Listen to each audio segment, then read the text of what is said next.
I'm Bill Shepard, the new chair of the American Bar Association's Criminal Justice Section. On behalf of the 20,000 members who make up our section, prosecutors, defense lawyers, judges, academics, I'd like to welcome you to our site and encourage you to participate over the course of the next year. Our section has a tremendous history of involvement by lawyers and folks engaged in the criminal justice system.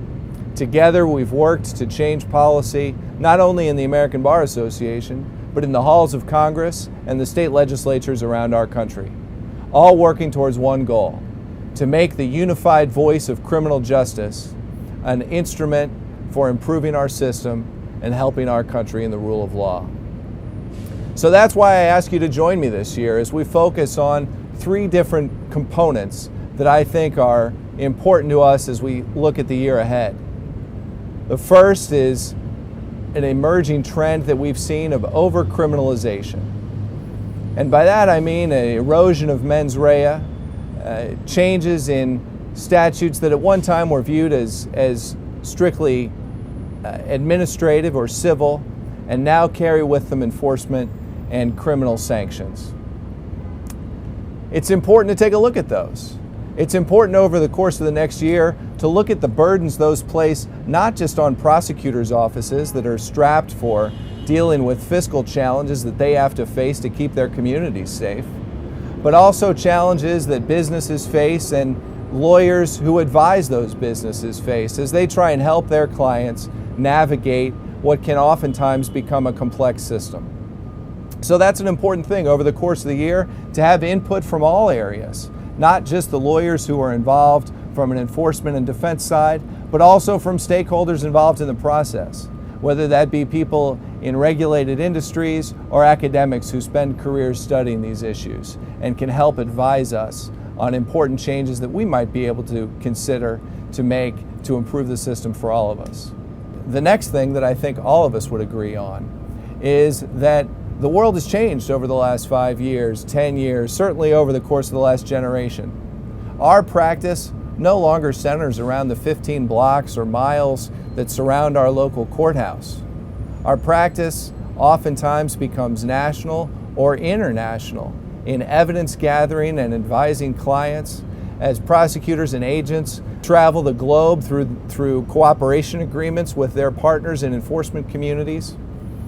It presents a lot of challenges for all of us, and so I think it's important that we look at these not only from a practical standpoint of how do we deal with the case in the file cabinet next to our desk, but frankly, how do we all work together, not only here in the United States, but with our colleagues abroad. And that's why it's so important for us to focus not only here on issues in the United States, but to work with our colleagues abroad. This year, we're going to have meetings in London, England, and Frankfurt, Germany. And our fall conference in Washington, D.C. will be co-sponsored by the International Society for the Reform of Criminal Laws and give us a real chance to work with colleagues from around the world who come to our nation's capital to share their experiences as they've tried to deal with these issues in their own countries. And then ultimately, really at heart, we're all trial lawyers and trial judges. So it's important, even though we see the number of trials statistically decreasing around the country, we're the trial lawyers in our nation. It's important to keep those skills honed. It's really the bedrock of what we do. And our section is fortunate to have members around the country who are some of our nation's top trial lawyers. So in the springtime in Boca Raton, we're going to have a conference on trials. We're going to try a case, a hypothetical case, that's developed over the course of the year, and evidence in the case and motions that will relate to the hypothetical set of facts will be ruled on and teased out over the course of the year, so that when you join us in Boca Raton, Florida in the spring of 2013, you will have been a real eyewitness to the trial as it's been going on, and you can be there for the trial as it happens. It's fundamentally what we all do for our clients, whether our client is the United States of America or the state in which we live as prosecutors enforcing the law, or whether our client is facing criminal sanctions and the possibility of incarceration.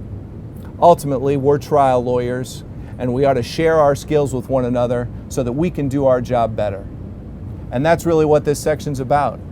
When I first got involved as a law student years ago, I knew that this was a place where I could meet people who were interested in the profession that I had chosen for myself, but would also give me an opportunity to look beyond my own docket and my own cases.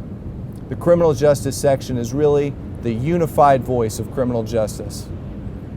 I'm pleased to serve as your chair, but I'm more pleased to have your support and your ideas.